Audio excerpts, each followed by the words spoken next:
Bueno, buenas tardes a todos, ¿cómo andan? ¿Todo bien? Buenas tardes, profe, ¿todo bien? ¿Y usted? Bien, bien, por suerte. ¿Cómo ha ido tu semana, Tomás? ¿Todo tranquilo? Bien, gracias a Dios. ¿Cómo están con el tema de la Estudiando. vuelta a la presencialidad? ¿Les entusiasma, no les entusiasma?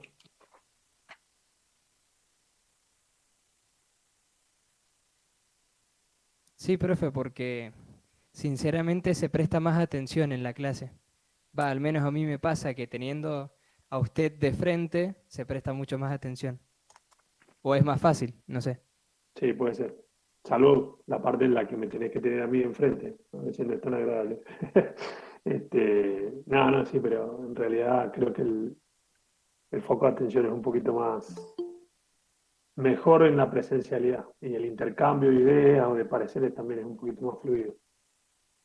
Acá las letras del nombre este, son una buena cobertura para los que son un poco más tímidos, pero bueno, esperemos que todo salga bien. Bueno, voy a poner a grabar y mientras arranca la grabación, les quiero consultar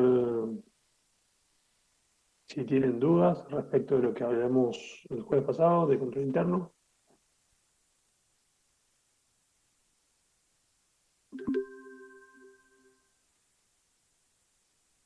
¿Ninguna duda?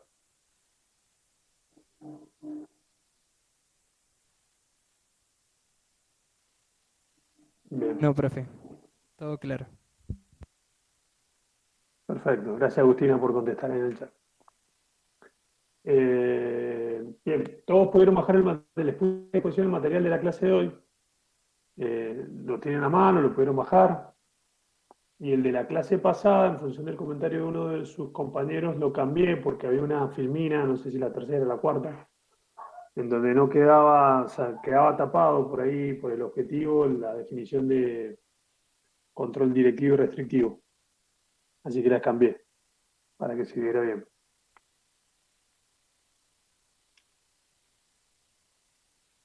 Bien, sí, están muy apáticos en la clase de hoy, salvo por Tomás.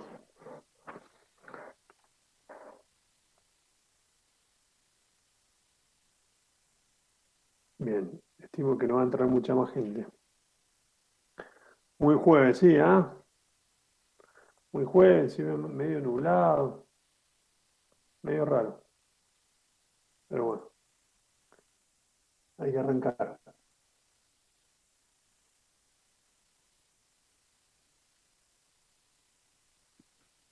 Les voy a compartir pantalla.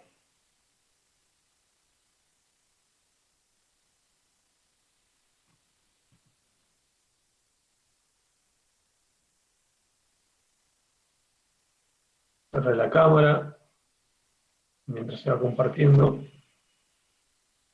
No se nos...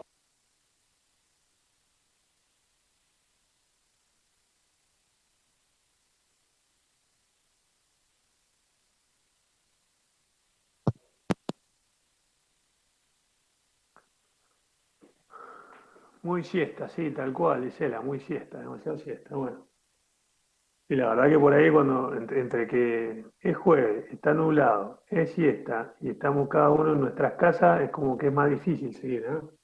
Encima tienen que escuchar solamente mi voz, que no es muy estimulante, bueno, o es más estimulante para dormir. Este, se hace difícil, sí, sí, sí, todo suma, todo suma. Pero bueno, la clase de hoy no es nada complejo y es un poco una extensión de lo que habíamos empezado a ver el jueves pasado. Así que si tienen el material, lo bajaron, verán que tampoco es mucho más. O sea, no es muy extenso. Lo vamos a tratar de mantener dentro del marco de de la racionalidad para que no sea una clase muy extensa. Eh, lo que sí está bueno es que me vayan consultando cualquier duda que esto genere. Es algo que es básico para la comprensión de lo que es el marco de control interno y la administración de riesgos empresariales. Y a raíz de este análisis del ambiente interno empiezan a surgir muchas cosas para el resto de los componentes y para todo el trabajo del auditor. Así que, si bien no es mucho, no es muy extenso quizás el material, sí es un tema bastante amplio, con muchas aristas y que está bueno tener claro a qué nos estamos refiriendo cuando hablamos de ambiente interno para no generar confusión y para poder abordarlo de una manera mucho más didáctica, ¿sí? Bien, bueno, Daniel, esperemos que no, entre el trabajo y mi voz no sea muy densa la siesta. Pero vamos a arrancar. ¿Se ve bien ahí? ¿Se alcanza a ver bien? Calculo que sí. Sí, profe, se ve. Bien, perfecto. Sí, profe. Bien, bueno. Antes de arrancar, algo de esto vimos la clase pasada. ¿Alguien me quiere decir o quiere animar a decirse qué es el ambiente interno? O cuando me refería a ambiente interno o ambiente de control, son frases que tienen el mismo significado. ¿A qué nos estamos refiriendo?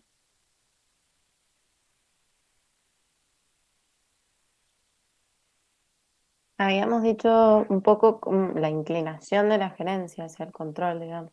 Bueno, en el ambiente interno no podía haber un poco la inclinación de la gerencia hacia los controles de la administración de riesgo, pero si tuvieras que definirlo de alguna manera, ¿cómo lo harías? ¿Como un algo, como una tendencia, como una expresión de voluntad, como un espacio físico, como que Como un conjunto de normas, de procesos. como un conjunto de normas y procesos? Bueno, está bien. Yo voy a arrancar antes de meternos de lleno en el ambiente interno en algo que ustedes ya estudiaron, ya vieron, en algunos casos ya la aprobaron, que es auditoría de estado contable, y lo que mencionaba en alguna parte la RT37 cuando hablaba del informe del auditor. Y no es que me cambié de materia ni nada, sino que quiero ponerlo en contexto, porque a veces en la auditoría anterior a lo mejor hacemos mucho más foco en los estados contables y en los componentes de los estados contables y nos olvidamos un poquito del resto de la organización, ¿no? Y la misma RT37 por ahí nos lleva para ese camino, nada más que como tienen una visión mucho más contable que de gestión, claramente el foco está puesto en la contabilidad, ¿no? Pero no quiero dejarlo pasar porque este informe del auditor, como ustedes habrán aprendido, lo firman ustedes y esa firma que ustedes le ponen al informe implica responsabilidades, y no solo de lo que están firmando respecto de los componentes de los estados contables, sino también de algunos otros aspectos más. Así que no sé en qué grado de profundidad revisaron la RT37, pero está bueno que repasemos algunas cuestiones que tienen que ver con lo que vamos a ver hoy. En alguna parte de la RT, en el punto 3A, donde hablaba de la auditoría externa de los estados contables, decía que para poder emitir la opinión, el contador independiente debía desarrollar la tarea siguiendo una determinada serie de pasos, ¿no? Y que estaban explicitados en la misma normativa. Entre ellos, el punto I31 decía obtener un conocimiento apropiado de la estructura del ente, sus operaciones, sistemas, su control interno, las normas legales que le son aplicables, las condiciones económicas propias y las del ramo de sus actividades. Fíjense que esto que está acá es como, ya no una ventana, es una puerta gigante a que el auditor cuando emite una opinión en ese informe de auditoría de estados contables, la opinión no queda circunscripta solamente a lo puramente contable, sino que para poder llegar ahí a ese párrafo resumir tanto trabajo, para poder llegar a decir que los estados contables presentan razonablemente la situación patrimonial, económica, financiera, bla, bla, bla, en un grado razonable, tuvo que hacer todo esto que está acá puesto. Conocer el ente, cómo está formado, cuál es su estructura, conocer qué hace, cuáles son los sistemas de información que tiene el ente, porque de ahí va a obtener esa información para hacer los estados contables, cómo es su marco de control interno, las normas legales que le son aplicables, y esto tiene mucho que ver con el compliance, que si están cursando práctica profesional, la semana que viene vamos a ver un taller de compliance, que tiene mucha relación con esto, las condiciones económicas propias del país, de la empresa y del ramo de actividad en el que se desarrolla. Es decir, fíjense cómo acá la propia normativa les dice que para hacer bien el trabajo ya no se enfoquen solamente en lo que dice un balance de suma y saldo y en cómo queda un rubro, contablemente hablando, sino que también va a dar un poquito más allá, ¿sí? En ese poquito más allá también les dice que tienen que juntar o reunir elementos de juicio válido y suficiente. Hemos hablado incansablemente de qué significa que sea válido y suficiente y de cómo reúno esos elementos, ¿no? Y de alguna manera me dice que yo tengo que seguir algunos de los siguientes procedimientos de auditoría. Entre tantos que están definidos ahí en esa normativa, fíjense que acá dice evaluación del control interno pertinente a la valoración del riesgo. Siempre que con relación a su tarea el contador decida depositar confianza en el control interno del ente. Cuando yo depositaba confianza en el control interno del ente, ¿en qué me afectaba en mi tarea como auditor? ¿Quién me lo dice? En el enfoque a aplicar. Iba a tener un enfoque de cumplimiento. Exactamente, en el enfoque de auditoría que yo voy a aplicar, voy a tener un enfoque más de cumplimiento. Ese enfoque de cumplimiento se contrasta con cuál enfoque. Con el sustantivo que iba a los comprobantes, a las registraciones. Exactamente, yo iba al sustantivo, es decir, iba a los comprobantes, a las registraciones, ¿por qué particularmente? Porque no podía confiar en los controles de la empresa. Perfecto, perfecto. Entonces, como no podía confiar en los controles de la empresa, digo, bueno, no confío. No sé si las cosas las están haciendo bien o las están haciendo mal, no sé cómo emiten un informe, no sé hasta dónde hay certeza, integridad, seguridad, pertinencia en todo esto que me están diciendo, así que lo voy a corroborar por mí mismo. Claramente, ese enfoque sustantivo implica más carga laboral, ¿sí? Para mí, como auditor o para mi equipo de trabajo, porque también tengo que dedicarle más horas al estudio de circuitos, de comprobantes, de situaciones particulares. No quiere decir esto que en un enfoque de controles no labure o no haga mi trabajo como corresponde, sino que por ahí yo voy a analizar más el marco de control interno y si ese marco de control interno a mí me satisface, o sea, me da la pauta de que hay buenas políticas o buenas actividades de control definidas, me va a permitir por ahí enfocarme quizás en pruebas sustantivas en algunas cuestiones más particulares y no en tantas, como por ahí tendría que tener un enfoque sustantivo. Ahora, esta evaluación del control interno está mencionada en la normativa, pero nada o nadie me dice cómo la debo afrontar, cómo la debo llevar a cabo. Entonces, para hacer esto, ¿qué podría utilizar yo? ¿O qué haría yo? ¿O qué harían ustedes en este caso, básicamente?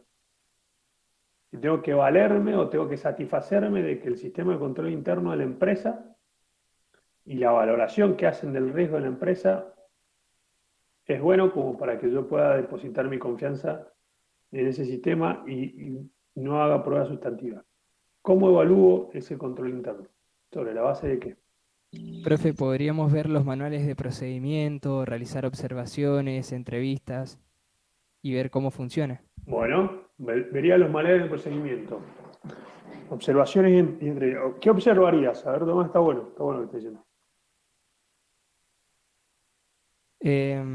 Bueno, a ver, en el sector quizás de cobranzas, iría a ver qué tipo de controles están estableciendo respecto de los créditos que les entregan a los clientes, si tienen las fichas de cada cliente, si tienen las fichas generales donde están todos los clientes, los saldos y demás.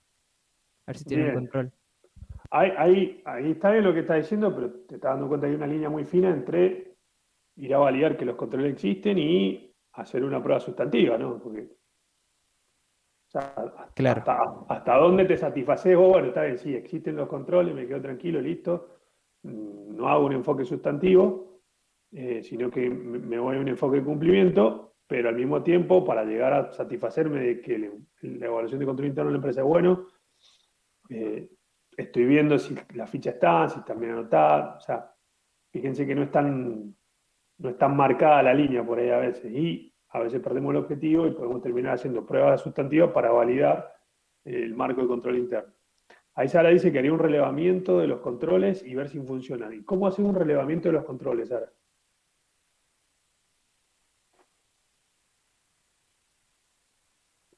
¿Qué es hacer un relevamiento de los controles?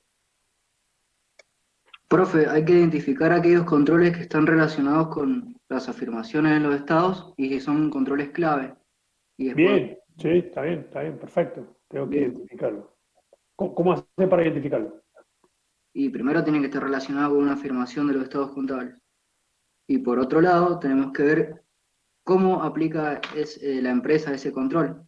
Por Bien, ejemplo, en una conciliación bancaria, ver quién la hace, bien quién maneja los fondos, y ver un ejemplo de una ya terminada y bueno, a ver si se aplica o no bien el control. está bien. O sea, vos, en principio, de alguna manera, está bien lo que estás diciendo, pero vas a dejar sesgada la identificación de un control a que exista una afirmación contable que vos tengas que validar. O sea, si por ahí hay controles de otra naturaleza que no tienen que ver específicamente con lo contable, por ahí te van a quedar un poco fuera del rango. Y ahí Sara dice, me fijo qué controles hay y busco los claves. Por la información que se obtiene en base a ese control, pone Matías. Bien, pero ¿cómo me fijo qué controles hay? Profe, Sí, ¿no deberíamos analizar cursograma o diagrama de flujo de los procedimientos o los ciclos de vida que tengan en las distintas unidades de la empresa? sí, tal cual. Es muy buena esa. O sea, Ahí voy a detectar dónde deberían haber controles o no. Y si están, los analizo. Si no, los propongo. Perfecto, esa está buena, es una buena medida. Lo mismo que dijo Tomás de por ahí leer los manuales de procedimiento. ¿Qué pasa si la empresa no lo tiene? No tiene cursograma, no tiene manuales de procedimiento, que en general es lo más normal, digamos, Planteo lamentablemente. un caso y le hago yo el seguimiento de cómo debería moverse. Bien, está bien. Y Sara dice que hace indagaciones. Sara ya parece que trabaja para la FIP o para el FBI. ¿Qué tipo de indagaciones haría Sara?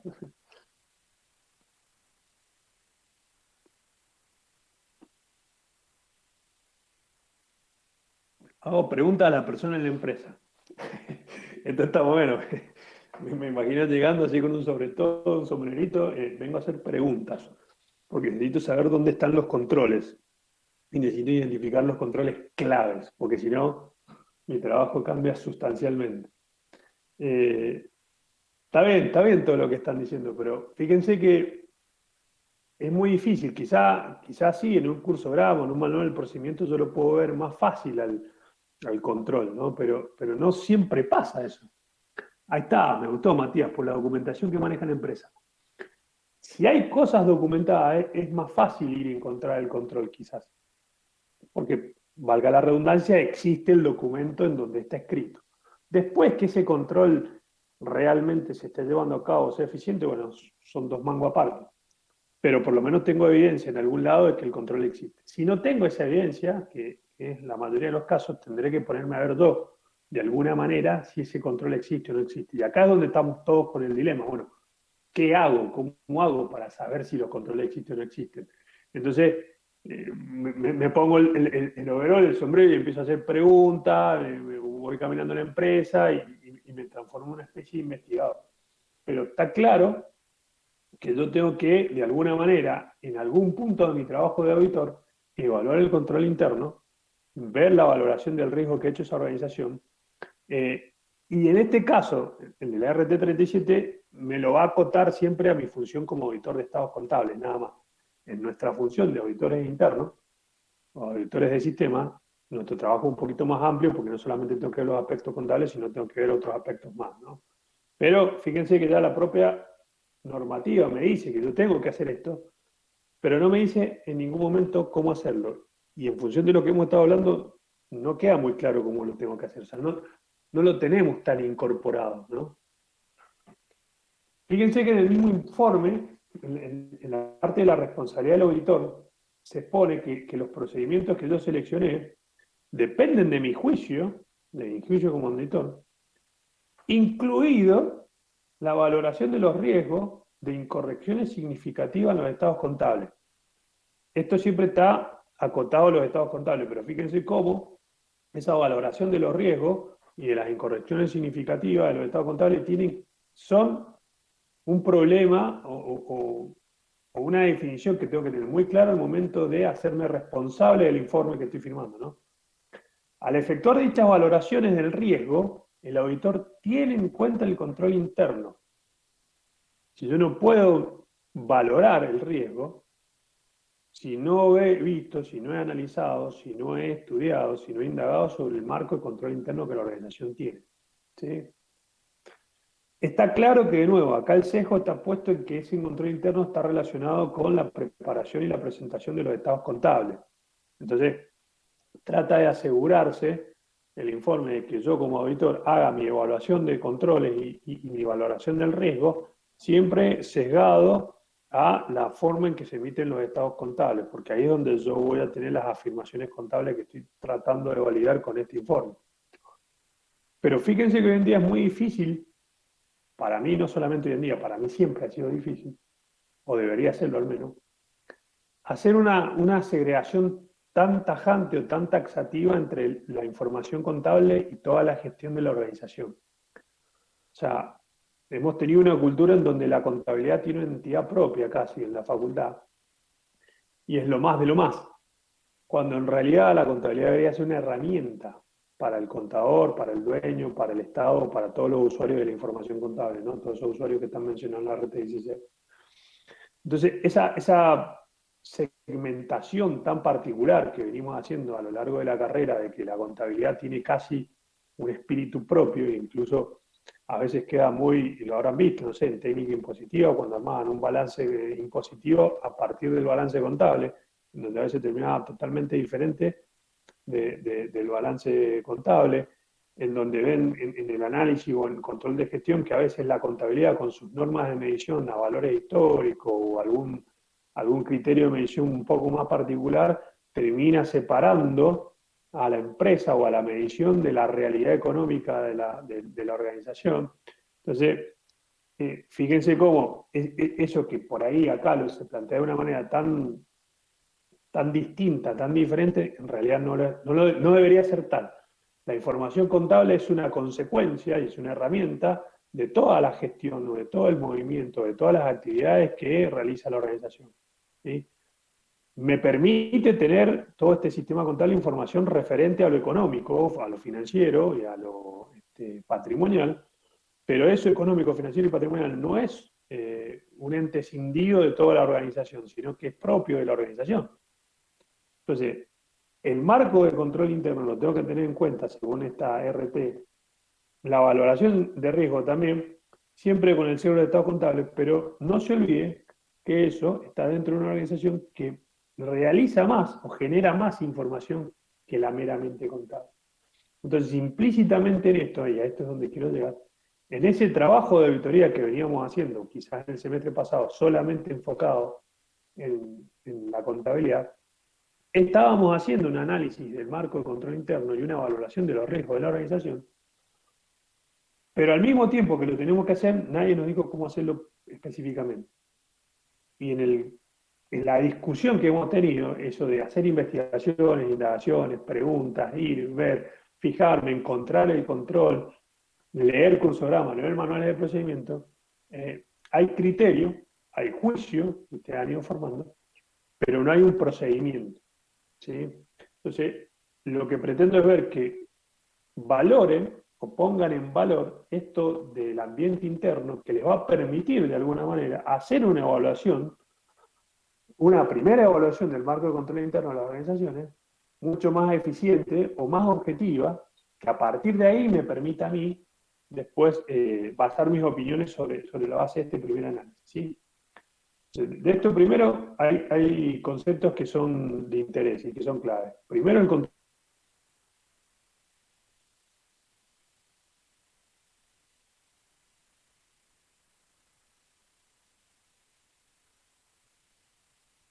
En función de la clase pasada, decíamos que era un proceso que era llevado a cabo por el Consejo de la Administración, la gerencia, otro personal, o sea, es decir, todo,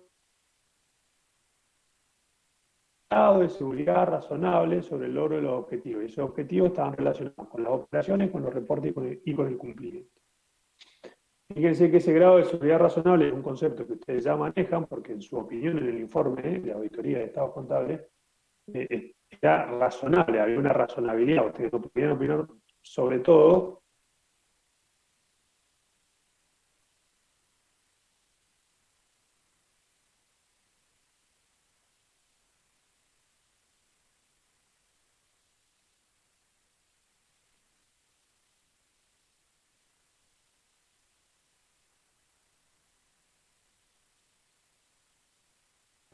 Profe, no se escucha.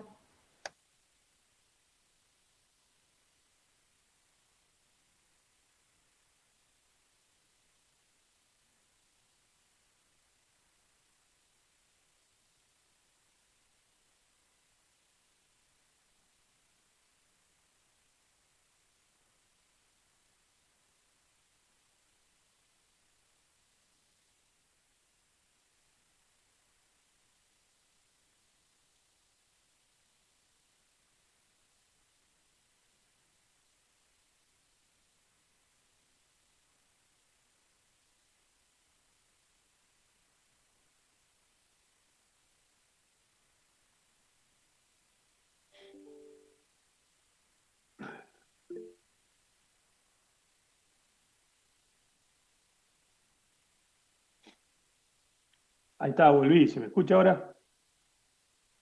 Sí, profe. Sí, profe. ¿Quién había tomado la posta? ¿Tomás? Perdón, no sé en qué parte se cortó. La verdad, no sé. Se ha llamado 78 veces a la gente de Supercanal y nadie me arregla el problema.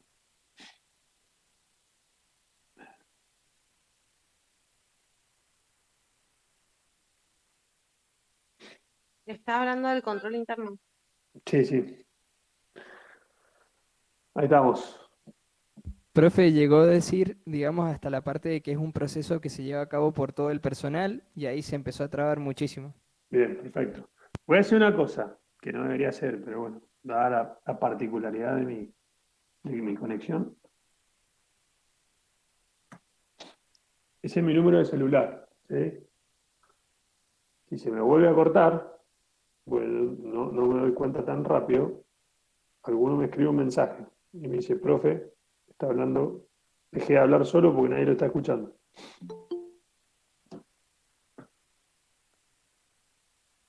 Manéjenlo con mucha discrecionalidad, ¿puede ser?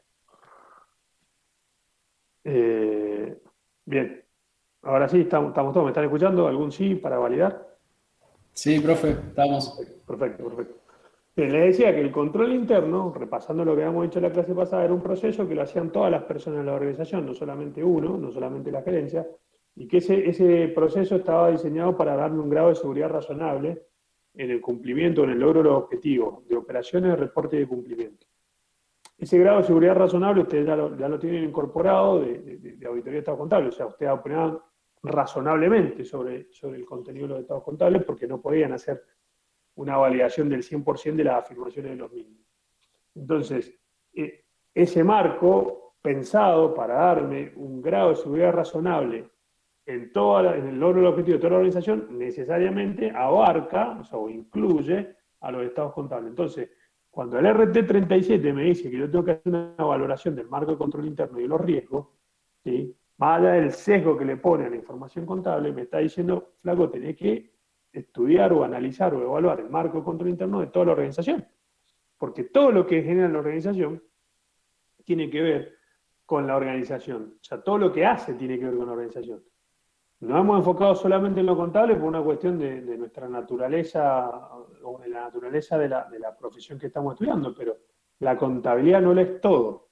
De hecho, es una parte y una herramienta, como les dije más temprano. Entonces, ¿cómo hago yo para poder llegar a tener una buena o hacer una buena evaluación del marco de control interno o la valoración de los riesgos? Bueno, tengo que empezar o puedo utilizar de base estos marcos de control, ¿no?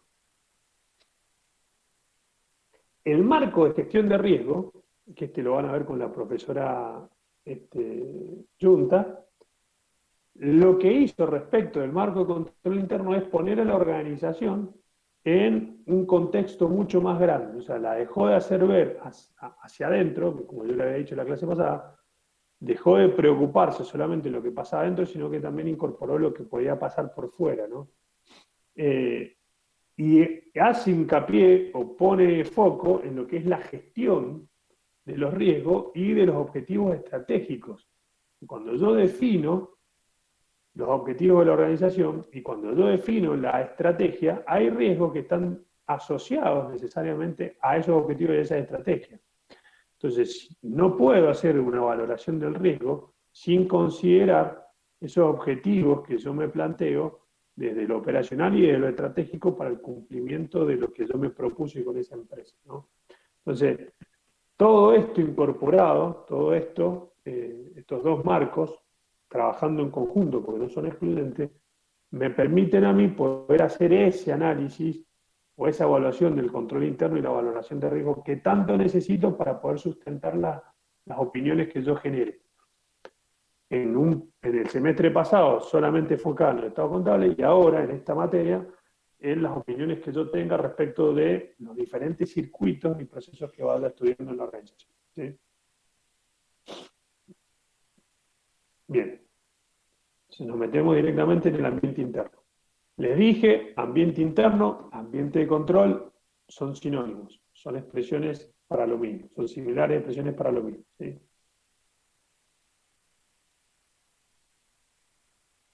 Yo les había marcado este grafiquito en la clase pasada, donde teníamos el ambiente de control, la evaluación de riesgos, las actividades de control, el monitoreo de ese marco de control y la información y la comunicación. Acá no se alcanza a ver que ahí está, ahí tiene el ambiente de control. Ese ambiente de control es lo que vamos a estudiar ahora. ¿Sí?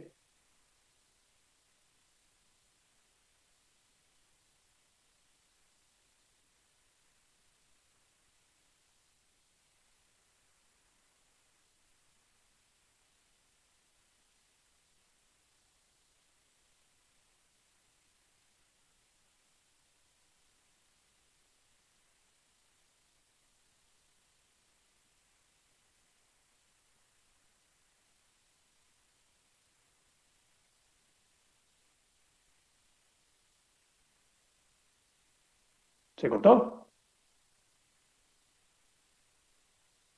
Sí, profe, se cortó. Sí. Perdón. Bueno, les pido las disculpas del caso, chicos, la verdad, no está bueno. Esta es una de las cosas que en la presencialidad no vamos a tener. Espero. Pero bueno. ¿Ahí se recuperó? Sí, Ahí se lo escucha bien. Bien, perfecto. Así un resumen, que esto es lo que habíamos visto en la clase pasada, de todos los elementos del marco de control interno, en donde el ambiente de control estaba de abajo como base para el resto de los elementos. En función de cómo tenga la empresa definida ese ambiente de control, será cómo se definan el resto de los elementos. Se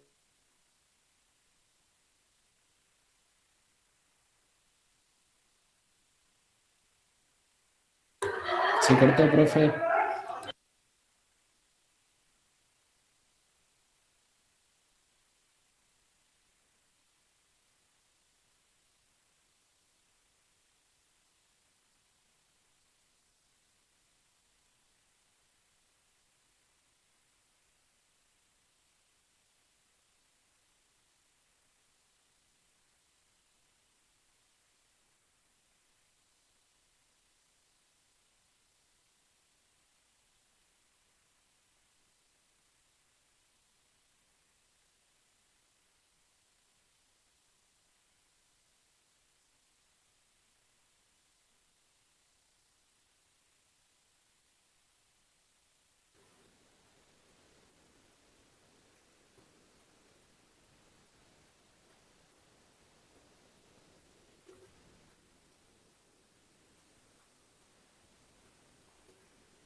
sabes que me lo van a acercar a casa por Florencia, ¿tenés el audio? cerca.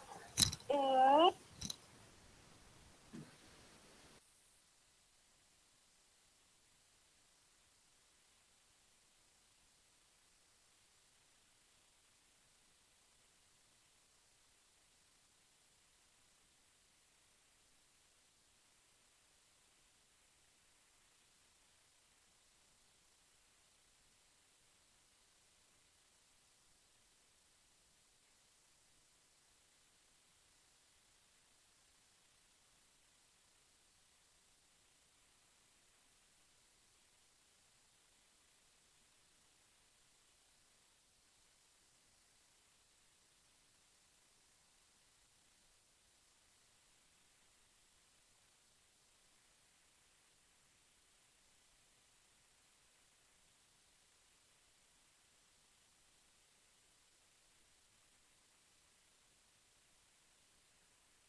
Chicos, dice el profe que se le cortó definitivamente el internet, así que va a reprogramar la clase. Buenísimo, Tomás, muchísimas gracias. Gracias.